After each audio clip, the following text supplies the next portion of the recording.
Hey guys, Weeby Newz here, and today we're bringing back the Danganronpa character analysis videos. It only took me like 3 years or so, you know. I had you guys vote on who you wanted a video on out of these characters, and CHIAKI ended up winning. CHIAKI might appear to be a strange character to make an analysis video on, because she's morally a good person, and her intentions seem pretty simple and easy to understand, especially compared to other characters from the franchise like Oma or Kamaida. But I do think there is some pretty interesting stuff to discuss regarding her, like for example comparing human CHIAKI to her AI counterpart and trying to see the differences. She also plays a huge role in the overarching themes of the Danganronpa series. There's also a surprising amount of controversy regarding her character, some claiming that she's a Mary Sue or waifu bait. And for those of you who don't know, a Mary Sue is a term used to describe a fictional character, usually female, who is seen as too perfect and almost boring for lack of flaws. So my goal with this video is to look at both CHIAKI's personalities, flaws, and thematic roles in the franchise. I'm going to try my best to be as objective as possible in this video.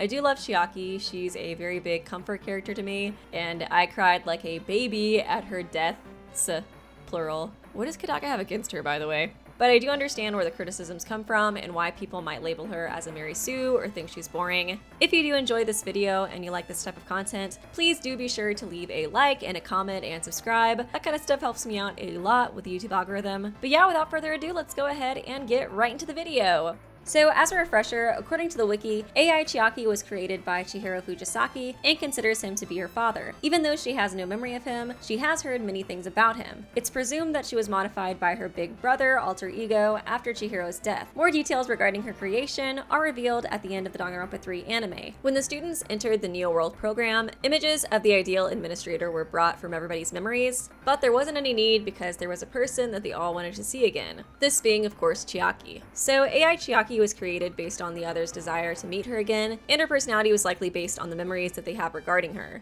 It's also clarified in Danganronpa 3 that she's not the same as the human CHIAKI, and there are definitely some differences between the two, which I'd like to get into. First, I'd like to start by going over AI CHIAKI's introduction in Danganronpa 2. When Hajime and Kamaida first meet her, she's slow to respond, and it's immediately noticeable that she's socially awkward. Kamaida states that she's barely responding because she's playing a video game, but she tells them that she's the type of person who has to gather her thoughts before she can start talking, that she needs to prepare everything mentally before speaking, especially when meeting somebody new. This is presented consistently throughout the game. She has several quirks that emphasize this as well, one being how she often pauses during her sentences, as if to think more about what she wants to say before she says it. This could be seen as just a quirky attribute to show that she's awkward, but since we know upon rewatch that she's an AI, I think this quirk is likely there to foreshadow that. Basically, I think she takes pauses often during sentences because she literally has to take extra time to process the information like a computer. It's also notable that CHIAKI in the anime rarely appears to have these long pauses while talking, and this confirms to me that this trait is unique to AI CHIAKI due to her existence as an AI. Getting back to her introduction, right after AI CHIAKI introduces herself, she falls asleep. This is another quirk she seems to have in the game that's not present in the anime. Many, including myself, speculate that the reason she takes these random naps is because her program is lagging, so basically her napping is like a buffer screen. Another trait that seems to be unique to AI CHIAKI due to her existence is her ignorance when it comes to simple things. For example, in her free time events, she reveals that she doesn't know that milk came from cows, and she's never heard of Girls' Day, a popular holiday in Japan that is used to pray for the health and happiness of girls. As for human CHIAKI, she's also socially awkward, but in a different way. When she first meets Hajime, she's pretty spaced out except for when they start talking about video games. This was the only scene I noticed where this characterization was highlighted though. It's only briefly mentioned in a couple of other scenes, unlike Danganronpa 2 CHIAKI, who has that as one of their main character traits. The next scene she appears in, we see her confiding to the ultimate imposter how she's sad that it's so difficult to spend time with her classmates. Chisa, their teacher, then appears and encourages her to play games with the others. After that, she's able to get the class to come together as a group and really embraces this change.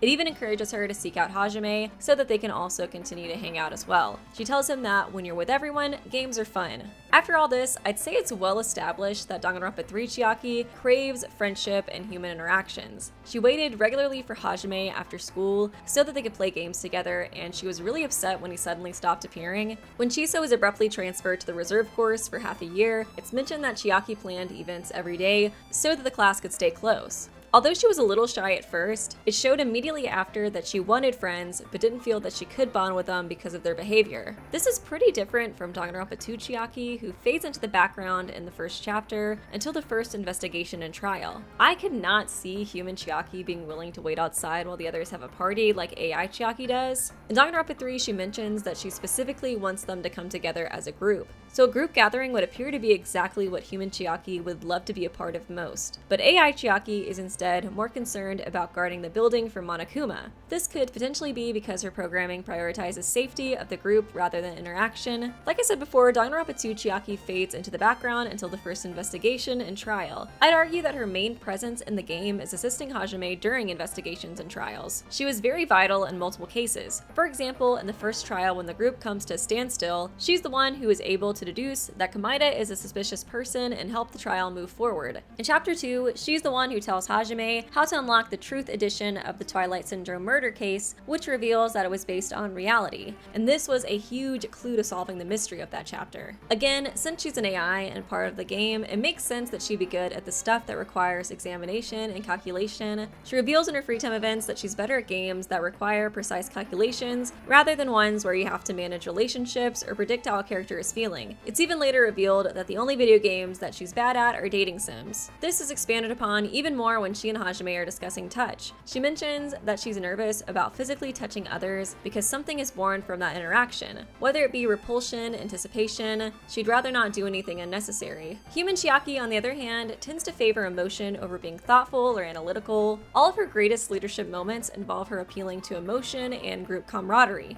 There's of course the examples I mentioned earlier, like her getting the group to bond through playing games, and how she created events for everyone during the half of a year that Chisa was absent. Her prime example of emotional leadership is when she encourages the group to rescue Chisa, who was captured by Junko. I'll cover this speech more thoroughly later in the video though. Like I mentioned before, AI Chiaki admits that she's bad at reading emotions, but she also appears to lack emotions herself too. She's sweet and encouraging, but overall doesn't emote nearly as much as the other cast members. Just compare her sprites to other Danganronpa characters with kind demeanors like Kaide or Mihiru. Chiaki's expressions never seem to reach her eyes. After each murder or reveal, although encouraging the others and vowing that she won't forgive the culprit, she usually focuses on the more analytical aspects. For example, when the group is freaking out over Mihiru's death and warning her, Chiaki's first statement is about how they shouldn't cover up the tracks to the beach house. A very unemotional response to a very traumatic situation. Same in Chapter 1. When everyone else is freaking out in reaction to Komaeda's messed up beliefs, she's analyzing his intentions and is able to understand his plan better. I do want to clarify that it's not that she has like no emotions at all, or that she doesn't care about the group. She likely was programmed to care about the group. This could even be why she seemed to care about Komaeda more than the others, since she implied to Hajime that she was concerned about whether or not he was receiving enough food. But overall, her emotional capacity definitely seems that it's more limited due to her being an AI, especially in comparison to her human counterpart. The main place that this is noticeable is comparing the two executions. The executions are both actually pretty similar in terms of setup. They both take place in multiple areas, they both involve Chiaki being attacked by multiple weapons, and some of the weapons even look and act similar. For example, we see Chiaki in the Danganronpa 3 anime being chased down a hallway by an Indiana Jones-like boulder, and this scene seems to mirror her execution in Danganronpa 2, where her and Monami are chased down the hall by a giant Pac-Man. The final similarity I noticed is that both provide false exits to keep Chiaki hopeful that there's an escape. In Danganronpa 2, there's exit signs leading to the Tetris room where she's finally killed, and in Danganronpa 3, she finds a door labeled goal that also leads her to the room where she meets her death. As for emotional response, in AI Chiaki's execution, she's deadpan almost the entire way through. Even right before her death, she doesn't appear to show any fear, while if you look at human Chiaki's death, she is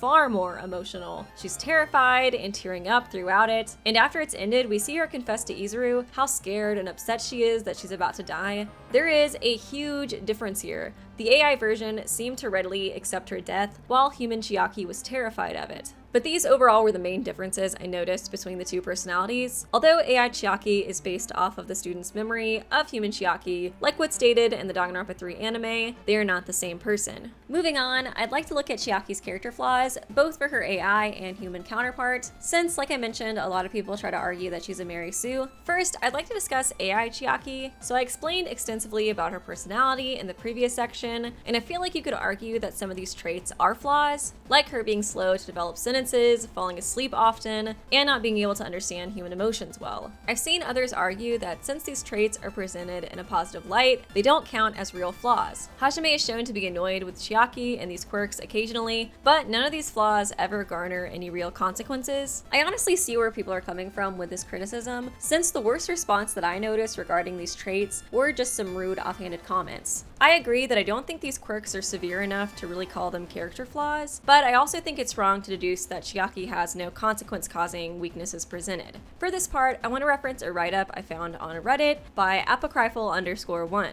They had a really great analysis on Chiaki that I very highly recommend. I'll link it in the description if you guys want to check it out. And one very important thing they pointed out is Chiaki's greatest weakness. AI Chiaki is part of the Neo World program created by the Future Foundation, and it was made in order to pull the group out of despair. And although it wasn't meant to be a killing game in the first place, the character's safety and well-being, I assume, is a huge priority in her programming, especially if you consider the examples I mentioned earlier, like her standing guard during the party or worrying about Kamaida. She also repeats quite often how much she hates the murders and refuses to allow them to continue. But even though she states this often, and prioritizing the group's safety is one of the things she's literally designed to do, she fails every single chapter. These are the examples that were mentioned in the Reddit post. In chapter 1, she stands guard, but she's at the completely wrong area to stop a murder.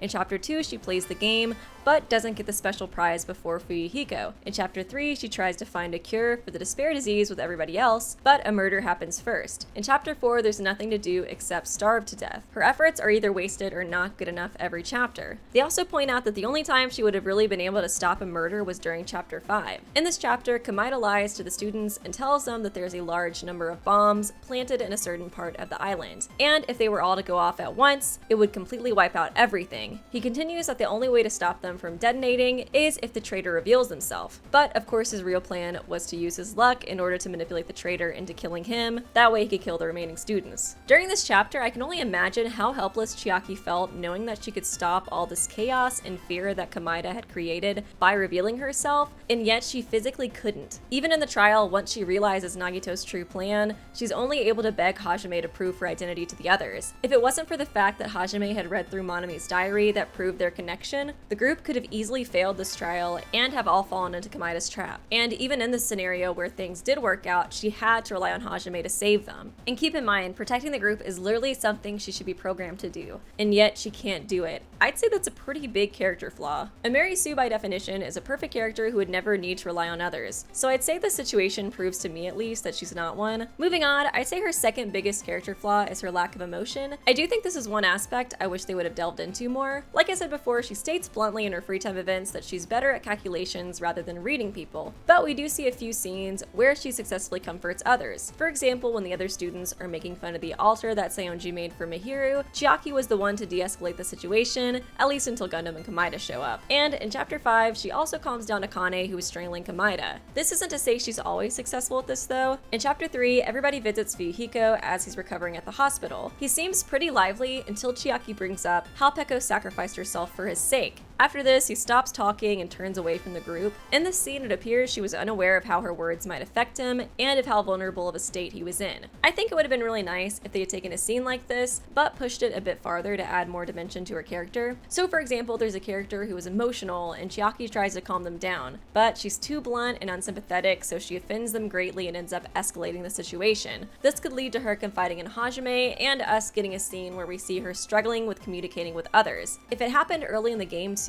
then we could have seen her get an arc showing her overcome this weakness. Overall, like I said, I do love AI Chiaki, and I don't think she's a Mary Sue because of the limitations of her programming, but I do think the programming weakness is pretty easy to miss, so I believe a scene like this could help her appear more dimensional to those who might criticize her for being too quote-unquote perfect. And although I do like the idea of there being a scene like this, I did think of some potential reasons as to why they didn't take this approach. First, I'm thinking they might have given her no obviously disagreeable traits since they wanted you as the player to fall for her. Chiaki is presented to you as a sweet and smart character. Most people, myself included, would think she's the new Kirigiri, the new best girl. Therefore, nothing bad will happen to her, right? She's the best girl. She's the one who should have plot armor. But no, they kill her off in chapter 5. too much of our dismay. I'm thinking they wanted to push as many players into despair as possible with this idea, therefore they found it safest to make a character who is uncontroversial. Now, onto my second reason. As I'm sure a lot of you guys know, Kodaka loves to add meta aspects to his stories. The main meta aspect that they added to Danganronpa 2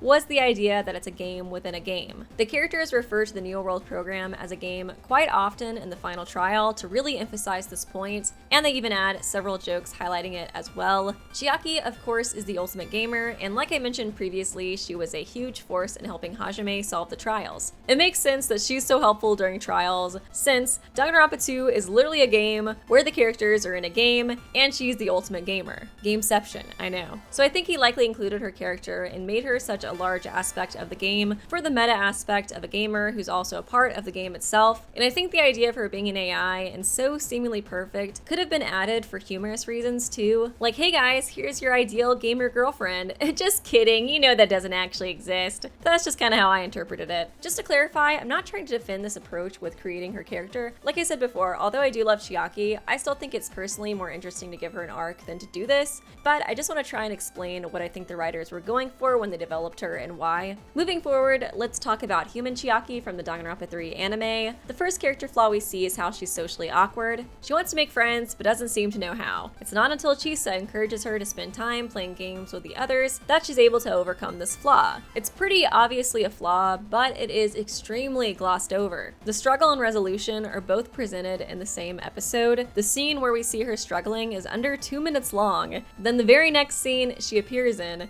shows that her problem's fixed and the group appears to love her now. To the viewer, this arc begins and resolves so quickly that it doesn't really seem like it was that big of an issue in the first place. I think some people might not even process that this is like a flaw whatsoever. A huge problem with the Danganronpa 3 anime, both sides, is that the story is massively rushed. A lot of characters suffered because of this, and I think this is a really big reason as to why a lot of people refer to human CHIAKI as a Mary Sue. She does have struggles and flaws, but they're so quickly glossed over that it's hard to notice them upon first viewing. Another example of the story rushing through far too quickly and negatively affecting CHIAKI's character is her relationship with the 77th class. At the end of the anime, we see the class fall to despair because they were tricked into watching CHIAKI's execution, which also contained Midori's brainwashing techniques. Junko's idea was to destroy CHIAKI, who was the symbol of hope, and their class, so that their despair would grow. According to the anime, the class spent months together bonding before this incident. But how do we know this? Did they show it through meaningful scenes where the classmates undergo and overcome struggles together as friends? Nope, it's just mentioned through a quick throwaway comment that CHIAKI planned events for the class while Chisa was gone. That's it.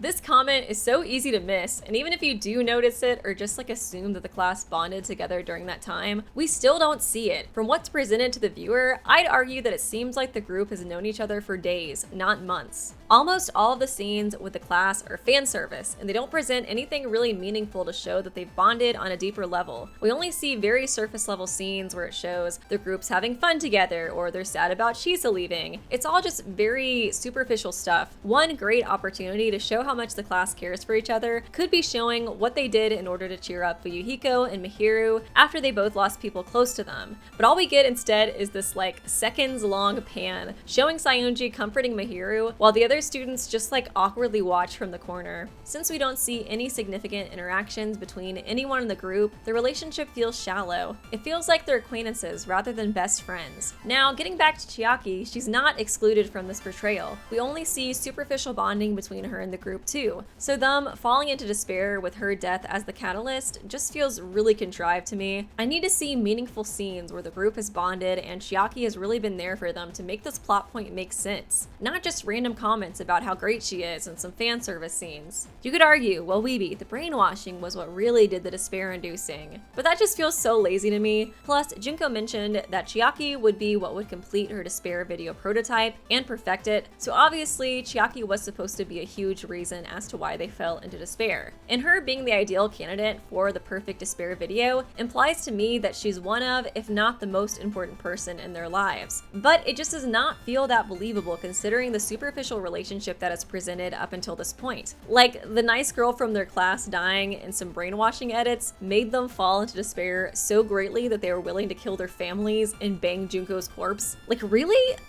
I'm not buying it. But anyways, this whole concept of presenting human Chiaki as the group's savior when we don't see any emotionally moving scenes regarding it just feels contrived, and I think this is a big reason as to why a lot of people dislike her anime counterparts. Moving on though, I'd say that human Chiaki's biggest character flaw is her naivety. I think there's a couple of scenes that do a really good job portraying this weakness. When Chisa is captured by Junko, Chiaki encourages the group to go save her. Right before Chiaki delivers her hope speech, we see Junko telling Chisa about her plan to turn the class into ultimate despairs. She states, "You know, around now your students are getting fired up to save their teacher, but that hope will cost them their lives." The students are actually a bit hesitant to go at first, since Komaeda and Peko have warned them about how dangerous their adversaries are, but Chiaki is able to convince them through some beautiful, hope-filled words. She comes up with no strategy or plan. It seems as though she just assumes things will work out for the best as long as they try, and that's her naive hope. Chiaki's hope that she used to inspire the group literally led them right into Junko's trap that turned them into ultimate despairs. I'm not sure if the show is intentionally trying to criticize Chiaki's hope here or not. Instead, I think it could just be paralleling the idea that Junko wants to use Chiaki to turn them into despair. In the brainwashing video, she uses Chiaki's physical death to push them into becoming ultimate despairs, and in this scene, she uses Chiaki's hope speech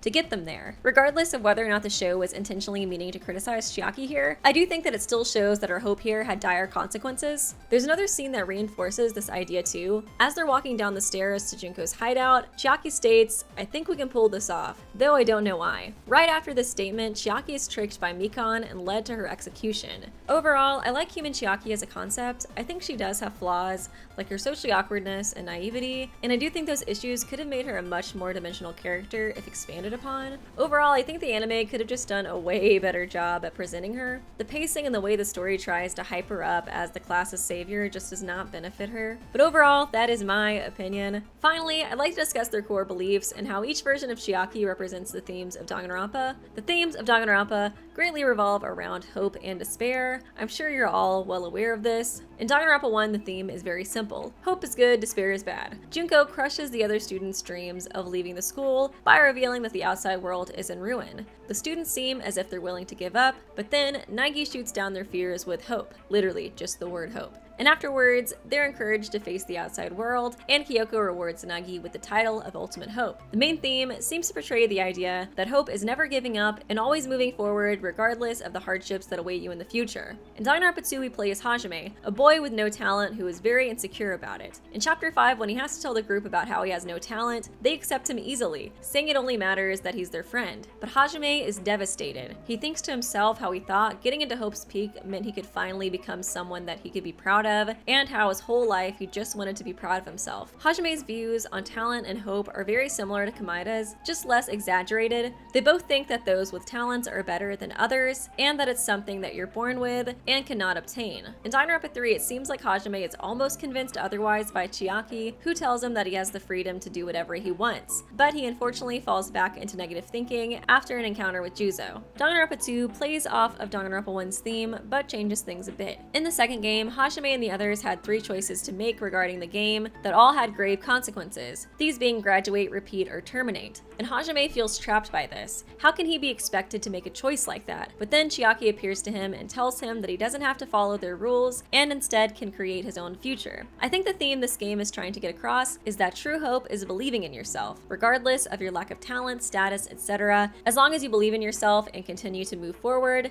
you can overcome anything. This counters Danganronpa 1's theme, considering that once Nagi began to overcome Junko, they gave him the title of Ultimate Hope. But Hajime, on the other hand, refers to himself by his own name when Junko asks how he transformed. Once again showing you don't need a talent or a title to create your own future and accomplish great things. Something that I think is really interesting is that both human Chiaki and the Chiaki that appears to Hajime at the end of Danganronpa 2 tell him the same thing, that he has the freedom to create his own future. Unfortunately, in Danganronpa 3, he was unable to accept this advice, but in the second game, it's what allows him to overcome despair and defeat Junko. In an interview with Kodaka, he stated that when Chiaki returned to Hajime through a glitch in Chapter 6, it felt as if she was a little off. She's not like the Nanami we've seen so far. She was never that tender. When he was writing this part was when he had the idea that there was a different Chiaki, her real-life counterpart. It's likely that the Chiaki that was comforting Hajime in Chapter 6 was manifested from his memory of human Chiaki, especially since there's even a scene in Danganronpa 3 where human Chiaki gives him identical advice, that he has the freedom to create his own future. It's almost as if her advice that failed the first time finally reached him. Considering what Junko did to human Chiaki, I do think it's satisfying to know that her memory had a firm hand in defeating her AI version. Finally, I'd like to move on to the trivia section of this video. Also, all the information is from the Danganronpa wiki for this section. Nanami means 7 seas, while Chiaki means 1000 autumns. Chiaki shares her birthday March 14th with that of her creators, Chihiro Fujisaki. Another similarity between Chiaki and Chihiro is that both of them have kanji numerals in both their given names and last names, with the numerals in their first names both being Chi, which means 1000. Chiaki's relation to Chihiro is also hinted at through their illustration art. The only differences between the two is that Chihiro, being a programmer, is surrounded by computers, while Chiaki is surrounded by game consoles, and that Chihiro is seated in a chair, while Chiaki seems to be sitting on the floor. In her free time events, Chiaki references the video games Trio, The Punch, and Dead Rising. In Chiaki's cottage, the same time traveler's poster as the one seen in the cinema can be spotted. It's also notable that the game was created by the game company Level 5 and was written by Chunsoft's writer Jiro Ishii. In the Vita and PC versions, this has changed the poster for Danganronpa Another Episode Ultra Despair Girls, in both the cinema and in her cottage. Chiaki was featured in the last formal execution, while the real-world Chiaki she was based upon was featured in the first formal execution. AI Chiaki's execution mirrors Junko's, with both of them going through several sequences before ultimately getting crushed to death. Also, real-world Chiaki's death in Despair arc is very similar to Makuro's death in Trigger Happy Havoc, since they were both suddenly impaled by dozens of spears. The deaths also double as an act of betrayal for those who were closest to them, Junko in Makuro's case and Chisa in Chiaki's case. In the stage play, AI Chiaki is executed by spear impalement, just like her real-world counterpart. In Danganronpa 3, Chiaki possesses a Nintendo Game Girl Advance, an obvious parody of Nintendo's Game Boy Advance. The name of the system's developer is likely a pun based on the surname Nanami. The game Chiaki played on it was Gallo Omega, a direct parody of Galaga, a game that is actually implemented into her outfit, as her hairpin resembles the ship's sprite. But this will conclude the video. I hope you guys enjoyed. I hope I'm not too rusty at making these videos. Chiaki is a bit of a different character too, since she doesn't really have like a backstory and stuff, so I feel like the main interesting thing to me was just comparing both of her different counterparts and seeing differences, and then just trying to tackle her character flaws and how they were presented. But yeah, let me know what you guys think of Chiaki in the comments section. Do you agree or disagree with my opinions and the stuff I talked about? I'd love to hear what you guys think in the comments section, and let me know if there's any other characters you would like me to make videos for. I will definitely put that into consideration. But yeah, once again, thanks guys for watching, and I will see you real soon.